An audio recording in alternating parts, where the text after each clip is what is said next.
E aí, gente, tudo bem? Agora a gente vai começar a falar sobre o sistema digestório. E todo mundo já ouviu aquela velha frase que a digestão começa pela boca, não é? Então a gente vai falar agora um pouquinho sobre a boca. Como a boca está envolvida em vários processos fisiológicos e físicos, eu vou fazer uma parceria muito especial hoje pra gente explicar algumas coisas pra vocês. Vamos lá?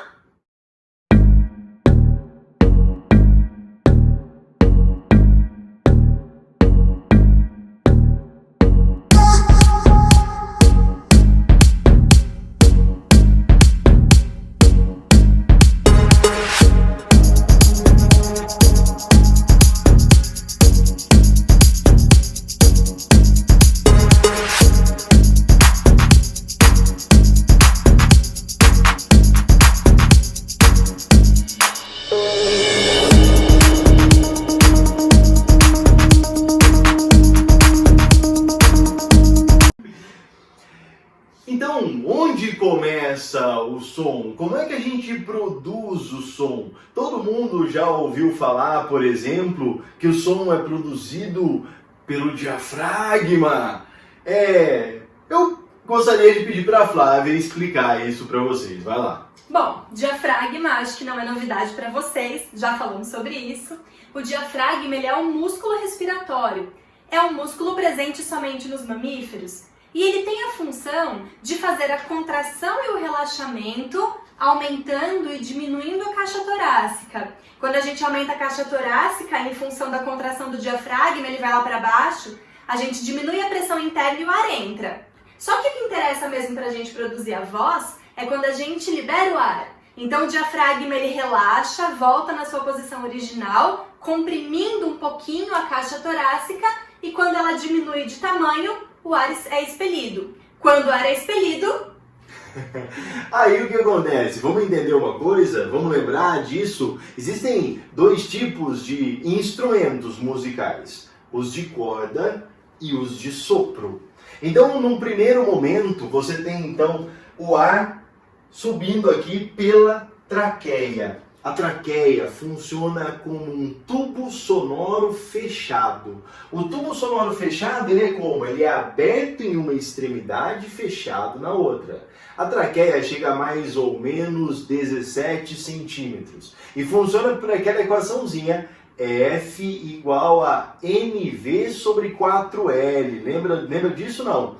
Então assim, é o primeiro momento, é a primeira formação de um som que pode sair em harmonia. É a primeira formação da fala. Então, começou aqui e esse ar que vem da traqueia, ele vai passar aqui pelas pregas vocais. Antes de falar das pregas vocais, acho que a Flávia vai falar um pouquinho sobre a traqueia. Acho interessante a gente lembrar que a traqueia ela é feita de cartilagem hialina. A cartilagem hialina é aquela mais presente no nosso organismo e ela dá rigidez, uma certa rigidez a algumas estruturas do nosso corpo, como por exemplo, pontinha da orelha, pontinha do nariz, entre as nossas vértebras, enfim, uma série de locais. E eu não sei se dá para vocês repararem no desenho, mas a traqueia ela é toda feita de anéis. E tem uma função interessante esses anéis. Sabe aquele canudinho que a gente toma refrigerante? Você toma refrigerante? Não! Pegadinha. Aquele canudinho que é coloridinho, muito fininho, ele não tem nenhuma estrutura para sustentar ele. Se ele dobra, o fluxo é interrompido. Agora tem um outro canudinho da nossa infância, se você lembra, que é aquele branquinho com lista vermelha e ele tem na pontinha de cima um monte de anelzinho assim e aí a gente dobra ele. Então o que acontece? Esses anéisinhos, eles fornecem uma resistência maior para a estrutura para impedir que ela dobre e interrompa o fluxo. E a traqueia, ela tá desde da base do nosso pulmão até o pescoço, então a gente mexe o pescoço toda hora. E se a gente tivesse uma traqueia muito fininha, o ar ia ser interrompido, o fluxo de ar ia ser interrompido. Então esses anéis são um reforço da cartilagem para impedir que o fluxo de ar seja interrompido, ok? Uma vez que o som, então, ele começa a ser formado na traqueia, esse ar vem aqui e vibra as pregas vocais. Até pouco tempo a gente chamava de cordas vocais. Não é um problema chamar de corda vocal, mas O correto são pregas vocais. Essas pregas vocais, essa corda vocal, ela vai vibrar como um instrumento de corda, tá certo? O instrumento de corda, lembra? Ele produz uma frequência que, quando está em harmonia, fica igual a NV sobre 2L. Então, olha só, aqui a gente tem as pregas vocais. Para melhorar o desenho, para melhorar a nossa visualização, eu joguei esse desenho aqui, ó. Então, nós jogamos o desenho aqui. Então, é como se você viesse com uma câmera pela boca, tá vendo, ó? E apontasse a câmera aqui. Ah, você apontou a câmera aqui, a gente tem essa estrutura. Então, olha aqui a traqueia. A traqueia tá aqui, ó. Tá vendo? Então, esse sujeito, o ar vai vir daqui. Esse ar vindo daqui, ele faz vibrar a prega vocal. Então, por exemplo, qual que é a diferença da prega vocal masculina para feminina na fase adulta? Os homens, eles têm uma prega vocal um pouco maior. Isso produz um som, então, mais grave, um som mais baixo. As meninas, elas não têm esse desenvolvimento para chegar ao tamanho da prega vocal. Então o que acontece? O som fica mais agudo. É claro, não depende só, então nós vamos ver depois as equaçõezinhas, mas se você lembrar das equações de acústica, você vai lembrar que depende do comprimento, então depende do tamanho, mas também depende da densidade linear, que é a grossura. Então, uma criança, por exemplo, ela tem um som característico, ela tem uma voz característica de criança. Uma vez que ela vai crescendo, essa prega vocal ela vai encorpando. Então, uma adolescente tem um som diferente de uma criança. Uma adolescente menina, uma criança menina. Uma senhora tem um som diferente, mesmo sendo agudo. O menino já dá a diferença muito mais clara. Porque o menino, além dele encorpar a prega vocal, ele também cresce. Então, por exemplo, na minha idade, vai crescer a prega vocal? Não vai mais. Mas ela vai começar a dar uma encorpadinha. Então você vai ver que um senhor, por exemplo, ele tem uma voz mais rouca, uma voz mais grave. Tá? Então isso aí é bem interessante. E é legal, posso fazer uma observação? Pode. Esse processo acontece por conta dos hormônios sexuais que começam a ser produzidos lá na puberdade, no início da adolescência. Então eles são os grandes responsáveis por essa mudança nas cordas vocais. E é por isso que os meninos, em especial, quando eles estão na puberdade, eles começam a ficar com a voz toda zoada, aquela sem o grave e agudo numa mesma frase. E aí isso daí faz parte até daquela mesma equaçãozinha que fala que a velocidade depende da tensão. Então, uma vez, por exemplo, imagina que essa prega vocal está crescendo, então ela está sendo tensionada aqui e tal. Na adolescência, é comum, então você começou a engrossar a voz, você tenta ajustar a voz para parecer mais grossa. Então, o que acontece? Quando você vai falar com calma, você consegue impostar a voz e falar: olha, então eu vou fazer isso e vou fazer aquilo, porque eu vou contar para minha mãe. Quer ver? Ô mãe! E aí quando você tenta gritar, você tenta falar um pouco mais, numa maior intensidade, num volume maior, a tensão aumenta. E uma vez que a tensão aumenta, a velocidade aumenta, a frequência aumenta e o som fica mais agudo. Então aqui, olha só, olha que interessante. É claro, o som ele começa aqui, aí ele se ajusta aqui nas pregas vocais, então a gente tem todo esse processo, mas é importante dizer que o som ele depende de toda essa estrutura. Então se essa estrutura não estiver junto, não estiver vibrando em ressonância, o som não sai muito legal. Talvez você já deva ter colocado o aparelho na sua vida. Ou então, você tem algum amigo ou amiga que colocou o aparelho. E você deve se lembrar que o som da voz fica completamente diferente. Então, não é? Por quê? Porque as coisas não estão vibrando com perfeição. Depois o corpo acaba ajustando. Tanto que a pessoa, depois que tira o aparelho, tem problema de novo para começar a falar. Então, Aqui, ó, a gente tem uma das, e nós vamos aprender, nós aprendemos muito isso lá em língua portuguesa, quando a gente começa a falar, não é isso? Que a gente precisa da posição correta da língua. Olha a língua, olha o tamanho da língua, olha só. A língua é importante na produção da fala? A Flávia vai falar um pouquinho sobre a língua. Então, gente, a língua ela é realmente muito importante na produção da fala, assim como a articulação que a gente tem, essa abertura que a gente faz da boca, que é devido a essa articulação que a gente tem entre a mandíbula e a maxila, que é móvel. Então, até o lance do aparelho, muitos dos aparelhos fazem a gente ficar assim.